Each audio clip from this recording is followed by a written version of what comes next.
आदरणीय बहनों भाइयों नमस्कार।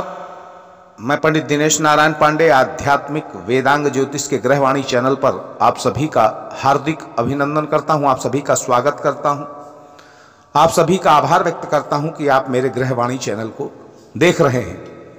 बहनों भाइयों, इस वीडियो में चर्चा करूंगा मिथुन राशि के जुलाई 2020 के गोचर फलादेश की। बहनों भाइयों, गोचर फलादेश प्रारंभ करूं उससे पहले इस माह नवग्रहों के गोचर के बारे में बता दूं। बहनों भाइयों, 16 जुलाई को सूर्य प्रातः 10:47 पर कर्क राशि पर संचरण करेगा और उसके पहले यह मिथुन राशि पर गोचर कर रहा है। बुध 11 जुलाई को उदय होगा और 12 जुलाई को मार्गी होगा, मिथुन राशि में गोचर कर रहा है। गुरु वक्री रहेगा 13 सितंबर को प्रातः 6:11 तक धनु राशि में और शनि वक्री रहेगा 29 सितंबर तक प्रातः 10:40 तक मकर राशि में और मंगल 16 अगस्त तक मीन राशि में गोचर करेगा।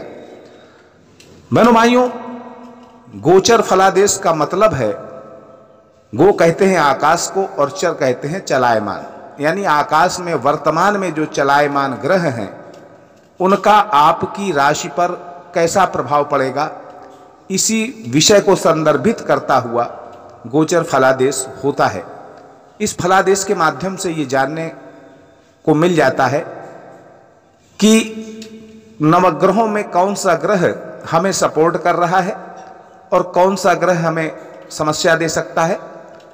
इसी विषय को समझ करके अशुभ ग्रहों का उपाय कर लेना चाहिए। सबसे पहले बात करूंगा बहनों भाइयों सूर्य की। तो 16 जुलाई तक सूर्य का गोचर ग्रहण योग में है, परंतु गुरु बृहस्पति की दृष्टि निसंदेह सूर्य को बल प्रदान करेगी। साहस, हिम्मत, कर्तव्य निष्ठा और निरंतर प्रयास अगर आप करेंगे तो ऐसी प्रवृत्ति भी आपकी बनी रह सकती है। महत्वाकांक्षाओं की पूर्ति के लिए हर संभव प्रयास इस महीने आपको करना चाहिए। राज्य, व्यवसाय, नौकरी और व्यापार के पक्ष में निश्चित तौर पर आपको सफलता मिलेगी, परंतु मानसिक परेशानी, डिप्रेशन, जड़ता और त्वचा विकारों की संभावनाएं भी बनी रह सकती हैं। नेत्र विकार से भी परेशानी हो सकती है। एक अजीब सी कश्मकश और घुटन भी आप महसूस कर सकते हैं यदा कदा। स्थान परिवर्तन भी हो सकता है। इन सब के बाद भी अपने आप को विपरीत परिस्थितियों में भी स्थापित करने के प्रयास आपके जारी रहेंगे और इसमें आपके भाई बहनों का भी पूरा सहयोग आपको मिलेगा। 16 जुलाई के बाद सूर्य का गोचर आपके लिए बहुत अच्छा नहीं कहा जा सकता है। अज्ञात भय, माता के स्वास्थ्य में कमी, आकस्मिक रूप से धनहानि, नेत्र पीड़ा, ऐसी समस्याएं पैदा हो सकती हैं। भाई बहनों के सुख में भी कुछ कमी आप महसूस कर सकते हैं। जीवन में कुछ अशांति का अनुभव भी आप इसी अवधि में कर सकते हैं। बहनों भाइयों, इस पूरे माह मेरा ये परामर्श है कि आपको सूर्य मंत्र का जप अवश्य करना चाहिए। सूर्य को जल दें और वाणी पर अपने नियंत्रण रखें। मंगल की बात करें तो निश्चित तौर पर शत्रु पक्ष पर विजय प्राप्त होगी। शारीरिक कष्ट यद्यपि हो सकते हैं, रक्त विकार, अनावश्यक उत्तेजना, अपशब्दों का प्रयोग, मानसिक अशांति और अधीरता के कारण परेशानी हो सकती है। विद्या में सफलता, संतान की तरक्की के योग भी बनेंगे। वहीं पिता से मतभेद या पैतृक संपत्ति से संबंधित कुछ परेशानियां आपको पैदा हो सकती हैं। माता, भूमि, भवन के सुख में कुछ कमी महसूस हो सकती है। राजनीति से जुड़े लोगों को राजनैतिक सफलताएं प्राप्त होंगी। वहीं नौकरी कर रहे लोगों को कुछ नए पद, कुछ नई जिम्मेदारियां ये आपको मिल सकती हैं। वहीं नौकरी कर रहे लोगों को नए अधिकार भी मिल सकते हैं। कुछ यश प्राप्त होने की स्थितियां भी बन सकती हैं। लेकिन इन सब के बावजूद चिंताएं, किसी न किसी बात का असंतोष ये आपको बीच बीच में अनुभव होगा।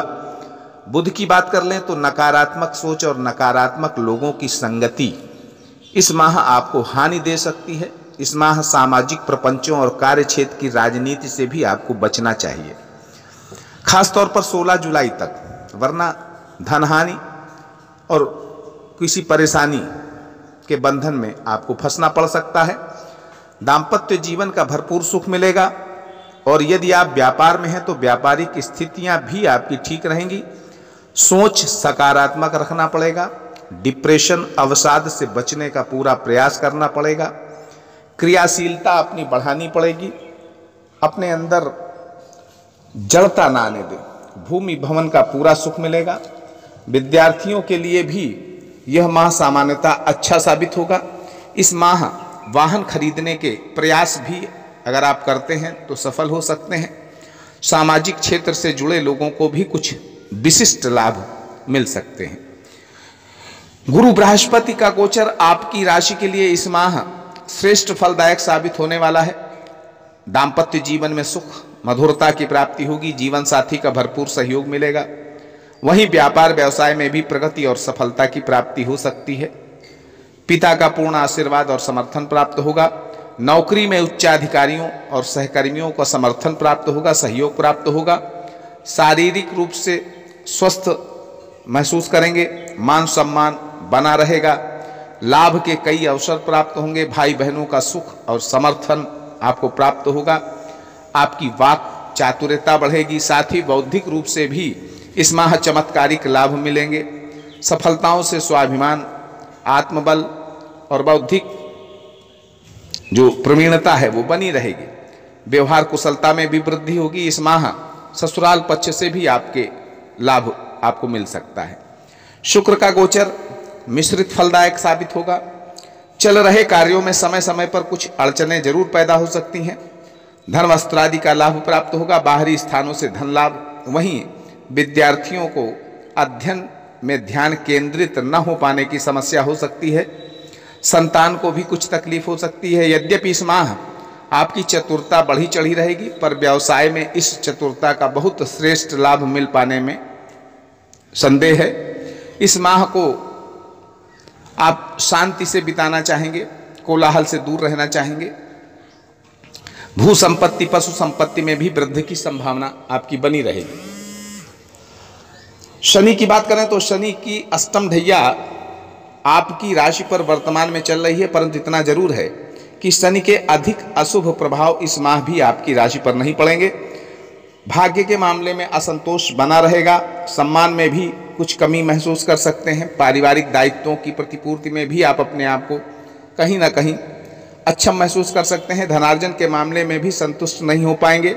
साथ ही नौकरी में भी कठिनाइयां आपको परेशान कर सकती हैं। बैंक बैलेंस में भी कमी होती रहेगी। व्यापार व्यवसाय में भी कमी महसूस होगी। धन का बेवजह खर्च हो सकता है। साथ ही स्थान परिवर्तन या स्थानांतरण की स्थितियां भी बन सकती हैं।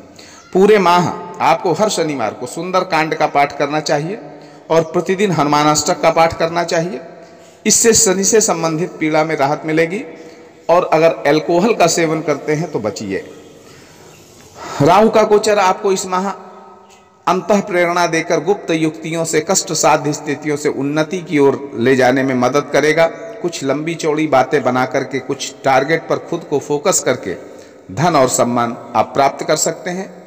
लोकप्रियता भी हासिल कर सकते हैं। राजनीति से जुड़े लोगों को राहु का गोचर श्रेष्ठ परिणाम दे सकता है, पर आकस्मिक हानि के प्रति आपको सदैव सतर्क रहना चाहिए और किसी के कार्यों में छिद्रान्वेषण अर्थात दोष निकालने की प्रवृत्ति पर अपने अंकुश लगाना चाहिए। केतु की बात कर लें तो दाम्पत्य जीवन और व्यापार में कठिनाइयों के साथ ही निश्चित तौर पर अच्छी सफलताएं प्राप्त होंगी। परिश्रम भी ज़्यादा हो सकता है। उन्नति भी अच्छे स्तर की हो सकती है। बाधाएं जरूर रहेंगी पर सफलताएं भी मिलेंगी। नित्य गणपति पूजन मंत्र अवश्य करें। लापरवाही से आपको बचना चाहिए। इस महीने की कुछ तारीखें कम अच्छी हैं, उनके बारे में बता दूं। 5, 7, 8, 9, 16, 17, 25, 26 और 28 ये तारीखें कम अच्छी हैं, इनमें सावधानी रखिएगा। बहनों भाइयों, आप सुखी रहें, समृद्ध रहें। इसी मंगलमयी कामना के साथ मैं पंडित दिनेश नारायण पांडे आपसे विदा लेता हूं। एक बार प्रेम से बोलिए जय माता की।